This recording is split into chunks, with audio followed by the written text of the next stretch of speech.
In one of your first blogs you wrote, you mentioned this quote, and it was mentioned by someone who wrote in. You said, "Faith is real when it produces in an individual an intense hatred for sin, an ever-increasing appetite for holiness. When salvation is genuine, the convert surrenders his or her lifestyle into the hands of Jesus, allowing Jesus to be Lord over the way we live."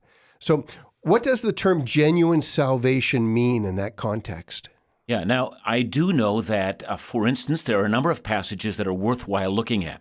John chapter 2 in verse 23 to 25 says of Jesus that there were those people who believed in him, but he would not entrust himself to them because he knew what was in their hearts. So when we read through John's gospel, we sometimes see that there's believing and then there's believing. So there's genuine believing and then there's this disingenuous kind of thing that happens either for, how it appears to others or what personal gain I can get in some worldly fashion.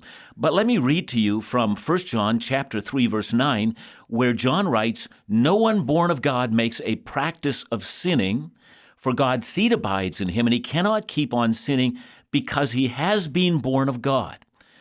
The whole point in John, or in 1 John, is that there is a seed that is planted in us. It is the seed of the Holy Spirit.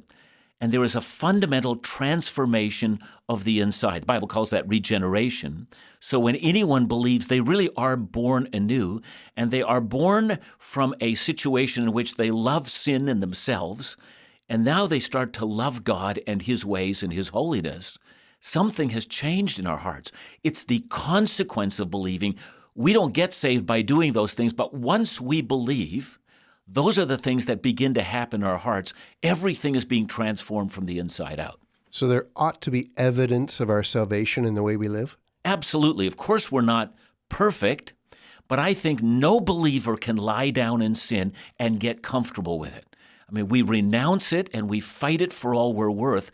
I would think that the individual who is determined to fight sin, that is an indication of saving faith.